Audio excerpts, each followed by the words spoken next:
السلام علیکم ورحمۃ اللہ وبرکاتہ۔ رب اشرح لی صدری ویسر لی امری واحلل عقدۃ من لسانی یفقہوا قولی۔ جمعہ بہترین دن۔ رسول اللہ صلی اللہ علیہ وسلم نے فرمایا، خیر یوم طلعت علیہ الشمس یوم الجمعۃ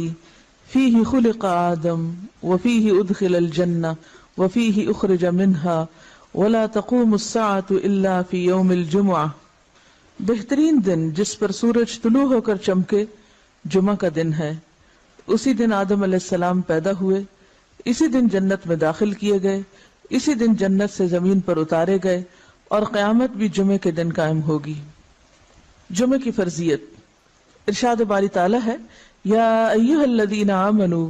اذا نودی للصلاة من یوم الجمعۃ فسعوا الی ذکر اللہ وذروا البیع ذالکم خیر لکم ان کنتم تعلمون۔ اے اہل ایمان، جب جمعہ کے دن نماز کے لیے آذان دی جائے تو اللہ کے ذکر اور نماز کی طرف دوڑو، اس وقت کاروبار چھوڑ دو، اگر تم سمجھو تو یہ تمہارے حق میں بہت بہتر ہے، یعنی اسی میں تمہارا فائدہ ہے۔ لیکن سمجھنے کی بات ہے نا، کچھ لوگ اس وقتی تجارت میں فائدہ سمجھتے ہیں جو حقیقت میں خسارہ ہے، یعنی اس وقت تجارت کرنا یا اس وقت دنیا کے کام کرتے رہنا اور اللہ کی پکار پر لبیک نہ کہنا۔ حضرت ابو الجعد دمری رضی اللہ عنہ سے روایت ہے کہ رسول اللہ صلی اللہ علیہ وسلم نے فرمایا، جو شخص سستی کی وجہ سے 3 جمعے چھوڑ دے تو اللہ تعالیٰ اس کے دل پر مہر لگا دیتا ہے۔ آپ صلی اللہ علیہ وسلم نے فرمایا، لوگ جمعہ چھوڑنے سے باز آ جائیں ورنہ اللہ تعالیٰ ان کے دلوں پر مہر لگا دے گا، پھر وہ غافل ہو جائیں گے۔ تو اس سے پتہ چلتا ہے کہ جب انسان ایک نافرمانی کرتا ہے اور اس کے بعد توبہ نہیں کرتا اور پھر دوبارہ وہی کام کرتا ہے اور پھر سے 12 وہی کام کرتا ہے، تو پھر وہ اللہ کی رحمت سے دور ہونے لگتا ہے اور ایسا بے حس ہوتا ہے کہ نیکی کا شوق بھی اور گناہوں پر کسی قسم کی فکر اور پریشانی سب ختم ہو کر رہ جاتا ہے۔ حضرت ابن مسعود سے روایت ہے کہ رسول اللہ صلی اللہ علیہ وسلم نے ان لوگوں کے گھروں کو جو جمعہ سے پیچھے رہ جاتے ہیں جلا دینے کا قصد کیا، یعنی یہ ارادہ کیا کہ ان کے گھر ہی جلا دیے جائیں۔ جمعہ کا چھوڑنا بہت بڑا گناہ ہے، اس پر شدید وعید ہے، لہذا ہر مسلمان پر جمعہ پڑھنا فرض ہے، اس میں ہرگز سستی نہیں کرنی چاہیے۔ جب خطیب ممبر پر چڑھے اور آذان ہو جائے تو سارے کاروبار حرام ہو جاتے ہیں۔ جمعہ کے متفرق مسائل۔ نمبر 1، رسول اللہ صلی اللہ علیہ وسلم نے فرمایا، جس کا اللہ اور آخرت کے دن پر ایمان ہے اس پر جمعہ فرض ہے۔ مریض، مسافر، عورت، نابالغ لڑکا اور غلام جمعہ کی فرضیت سے مستثنی ہے، یعنی ان پر جمعہ فرض نہیں، اگر چاہیں تو پڑھ لیں، نہیں تو ظہر کی نماز بھی کافی۔ نمبر 2، نبی صلی اللہ علیہ وسلم نے فرمایا، جو شخص جمعہ کے روز خوب اچھی طرح نہائے اور پا پیادہ یعنی پیدل مسجد میں جائے، امام کے نزدیک ہو کر دل جمی سے خطبہ سنے، یعنی ادھر ادھر غفلت کے ساتھ نہیں بلکہ پوری توجہ کے ساتھ اگلی صفوں میں بیٹھ کر، اور کوئی لغو بات نہ کرے، تو اس کو ہر قدم پر 1 برس کے روزوں کا اور اس کی راتوں کے قیام کا ثواب ہوگا۔ یعنی اتنا فضیلت والا عمل ہے اگر کوئی شخص پوری توجہ اور محبت اور شوق کے ساتھ کرے۔ حضرت سلمان فارسی رضی اللہ عنہ سے روایت ہے کہ رسول اللہ صلی اللہ علیہ وسلم نے فرمایا، جو شخص جمعہ کو نہائے اور جس قدر پاکی حاصل ہو سکے کرے، یعنی اپنے جسم کی بھی صفائی، اپنے بالوں کی، ہر چیز کی، پھر تیل یا اپنے گھر سے خوشبو لگائے جو بھی میسر ہو، یعنی تھوڑا اہتمام کے ساتھ نکلے، اور مسجد کو جائے، وہاں 2 آدمیوں کے درمیان راستہ نہ بنائے، یعنی لوگوں کی گردنیں نہ پھلانگے یا ان کو پریشان نہ کرے آگے جانے کے لیے، یعنی جہاں جگہ ملے وہیں بیٹھ جائے،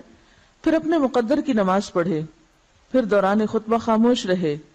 تو اس کے گزشتہ جمعہ سے لے کر اس جمعہ تک کے گناہ بخش دیے جاتے ہیں۔ اب یہاں پر گناہوں کی بخشش کس چیز کے ساتھ منسلک ہے کہ انسان اپنی ذات سے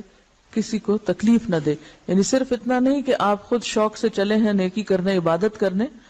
اور اپنے شوق میں دوسروں کے لیے باعث اذیت ہیں، ایسا نہیں ہونا چاہیے۔ رسول اللہ صلی اللہ علیہ وسلم نے فرمایا، جو شخص غسل کر کے جمعہ کے لیے آتا ہے اور خطبہ شروع ہونے تک جس قدر ہو سکے نوافل ادا کرتا ہے، پھر خطبہ جمعہ شروع سے لے کر آخر تک خاموشی کے ساتھ سنتا ہے تو اس کے گزشتہ جمعہ سے لے کر اس جمعہ تک اور مزید 3 دن کے گناہ معاف کر دیے جاتے ہیں۔ حضرت عبداللہ بن عباس رضی اللہ عنہ فرماتے ہیں مسجد نبوی کے بعد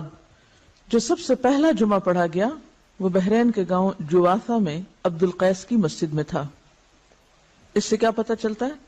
کہ جمعہ صرف بڑے شہر میں نہیں بلکہ گاؤں وغیرہ میں بھی پڑھا جا سکتا ہے،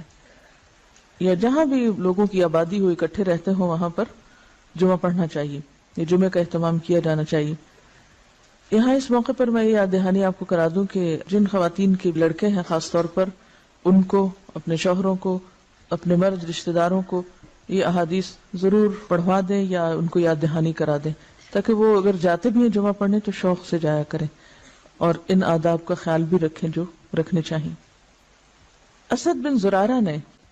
نقی الخدمات کے علاقے میں بنو بیازہ کی بستی حزم النبیت جو مدینہ سے 1 میل کے فاصلے پر تھی اس میں جمعہ قائم کیا۔ حضرت عبداللہ بن عمر مکہ اور مدینہ کے درمیان بسنے والے لوگوں کو جمعہ پڑھتے دیکھتے تو اعتراض نہ کرتے۔ نمبر 4، حنین کے دن بارش ہو رہی تھی تو رسول اللہ صلی اللہ علیہ وسلم نے اپنے منادی کو حکم دیا آج اپنی اپنی قیام گاہوں میں نماز پڑھنے کا اعلان کر دو، اور وہ جمعہ کا دن تھا۔ یعنی اگر بارش کا موسم ہو اور جانے میں تکلیف ہو تو ایسی صورت میں پھر ظہر کی نماز گھر پہ پڑھی جا سکتی ہے جب نکلنے میں حرج ہو۔ حضرت ابو ہریرہ سے روایت ہے کہ نبی صلی اللہ علیہ وسلم نے فرمایا آج کے دن 2 عیدیں عید اور جمعہ اکٹھی ہو گئی ہیں،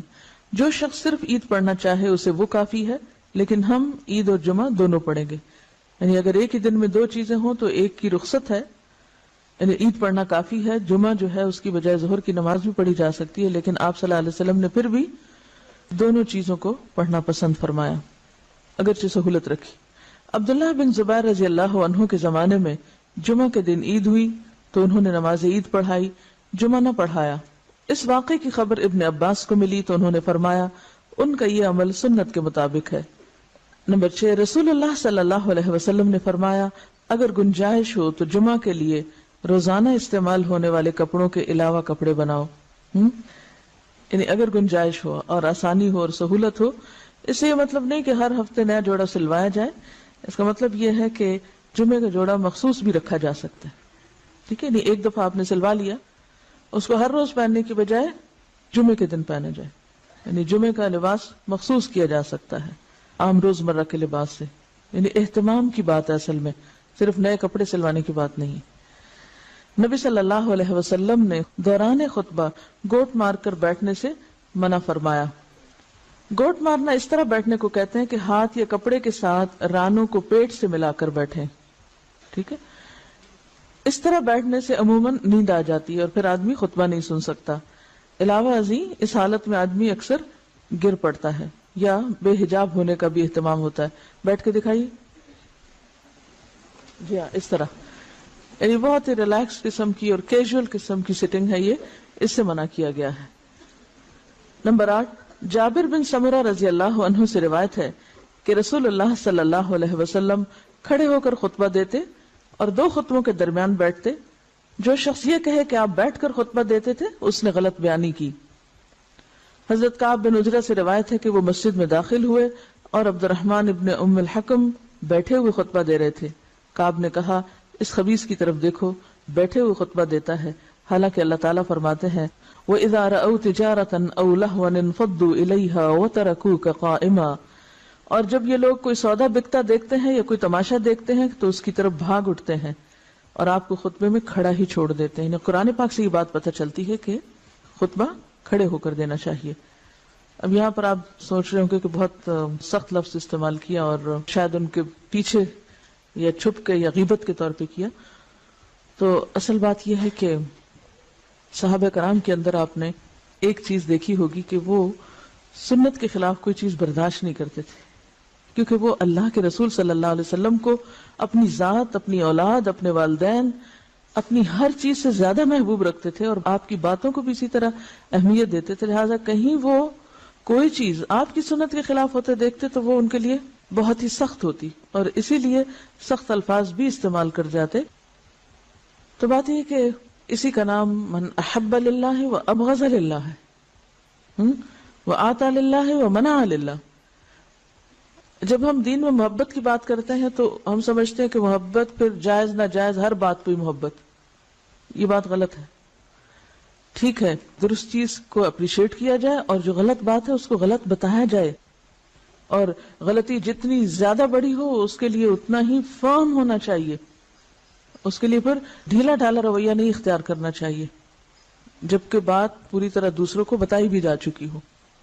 لیکن ایک بات یاد رکھیے کہ صحابہ کرام کا جو باہم تعلق یا واسطہ تھا، ان کی جو تربیت جس ڈھنگ پر ہوئی تھی، وہاں ذات اور انا اور میں اور شخصیت پرستی جیسی چیزیں نہیں تھی، وہاں محبت بھی اللہ کے لیے تھی اور بغض بھی اللہ کے لیے تھا، اور اس کے ساتھ ساتھ وہ کسی چیز کو اپنی ذاتی وقار کا مسئلہ نہیں بناتے تھے، اس کو پرسنلی نہیں لیتے تھے۔ ہم کوئی چیز نہ بھی ہو تو اس کو پرسنل بنا لیتے ہیں، یعنی کوئی شخص کسی سے کچھ کہہ رہا ہو تو ہم اس کو اپنے خلاف لے لیتے ہیں، اور اپنی ذات کے بارے میں ہمیشہ بہت ہی سمپیتھیٹک اور بہت سینسٹیو اور بہت کانشیس اور بہت مہربان رہتے ہیں، اٹھتے بیٹھتے چلتے پھرتے تکلیفوں کا ذکر بھی کرتے رہتے ہیں۔ کبھی ہمیں یہ بھی سوچنا چاہیے کہ جب ہم بہت زیادہ تکلیفوں کا ذکر کرتے ہیں تو کہیں ہم اللہ تعالیٰ کا شکوہ تو نہیں کر رہے ہوتے؟ تھوڑی دیر کے لیے سوچیں، یہ مسئلہ وہ مسئلہ، یہ پریشانی وہ پریشانی، یہ بیماری وہ بیماری، یہ تکلیف وہ تکلیف، یعنی تھوڑی دیر کے لیے اس بات پر اگر غور کریں کہ ہر وقت ہماری زبان سے شکوے شکایات ہی نکلتے رہیں تو ہمیں کیا معلوم نہیں کہ ہر نقصان، ہر تکلیف، ہر بیماری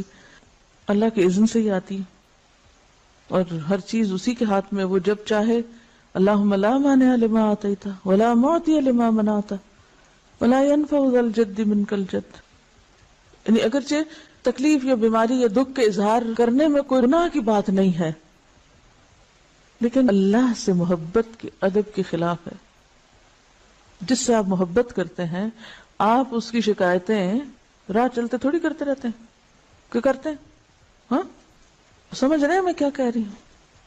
اس شخص سے آپ نے کیا سبق سیکھا جس کا صدقہ کسی ایسے شخص کو چلا گیا کہ جو مستحق نہیں تھا، اور وہ دل میں تکلیف میں بھی تھا، پریشان بھی تھا، تو کیا کہا؟ اللہم لک الحمد۔ ہم یہ اخلاق اور ادب نہیں سیکھ سکتے؟ ہاں، سیکھ سکتے ہیں۔ مثلا ایک ڈاکٹر کے پاس جا کے بتانا کہ میں بیمار ہوں، اس میں کوئی برائی نہیں، لیکن ہر انسان کو بتانا میں بیمار ہوں، یہ اللہ کی محبت کے ادب کے خلاف ہے۔